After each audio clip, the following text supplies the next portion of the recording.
Indonesia di masa depan. Politik Indonesia itu bukan hanya tentang perebutan kekuasaan, namun lebih pada menebar kebermanfaatan. Jadi politisi kita itu saling berkontribusi, masyarakat kita juga saling memberikan peran untuk membuat sistem yang akan menciptakan keadilan di dalam bangsa kita.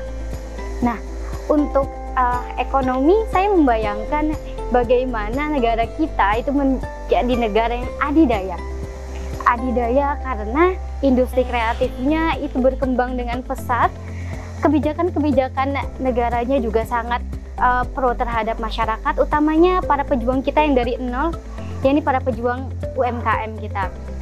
Lalu untuk kelestarian lingkungan, saya membayangkan Indonesia ini semakin hijau, udara kita ini semakin bersahabat dengan paru-paru kita, tentu bukan tanpa upaya. Tapi di sini kita juga harus merubah diri kita sendiri dalam hal pengelolaan sampah, dalam hal meminimalisir plastik dan sebagainya. Generasi milenial seharusnya dapat menyatukan prinsip serta nilai-nilai humanis yang ada pada agama dan kepercayaannya masing-masing untuk sama-sama menegakkan keadilan serta menciptakan hubungan yang harmonis antara sesama. Bukan hal yang mudah memang, namun kita bisa mulai dari hal-hal yang kecil terlebih dahulu.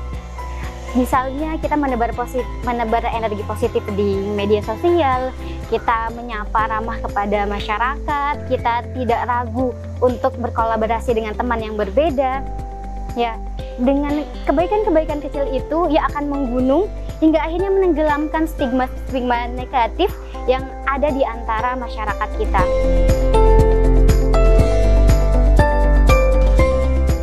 Utamanya harus dimulai dari memberikan akses yang sama bagi perempuan maupun lelaki atas apa-apa yang ingin mereka capai dan apa-apa yang mereka butuhkan. Di sini juga penting hubungan yang resiprokal, kesalingan, di mana mereka dapat bersinergi, bekerja sama untuk membangun dan mewujudkan mimpi-mimpi bersama.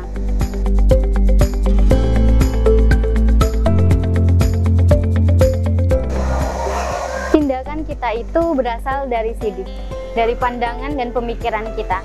Maka hal yang pertama akan saya lakukan adalah berupaya untuk merubah pandangan masyarakat, yang mana masih banyak masyarakat kita berpandangan bahwa perempuan adalah makhluk inferior. Mereka dinomor duakan di masyarakat kita. Sambil merubah pola pemikiran masyarakat kita, saya akan berupaya untuk bernegosiasi dengan pemangku-pemangku kebijakan untuk melahirkan undang-undang yang mempertimbangkan kepentingan perempuan. Dan saya juga akan merangkul perempuan-perempuan di sekitar saya untuk berdaya bersama hingga akhirnya mereka akan dapat meminimalisir tindak kekerasan yang terjadi kepada mereka.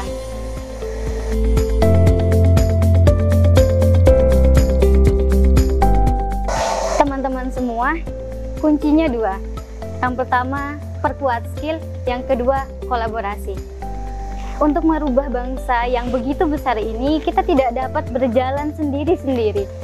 Kita harus mengorganisir niat baik kita, rapatkan barisan, istilah kekosongan di mana skill, kemampuan kalian itu dibutuhkan untuk melawan resistensi dari mereka-mereka kelompok yang mungkin terlihat seperti mementingkan kepentingan bersama, tapi ternyata mereka hanya mementingkan kepentingan kelompok atau bahkan individunya sendiri.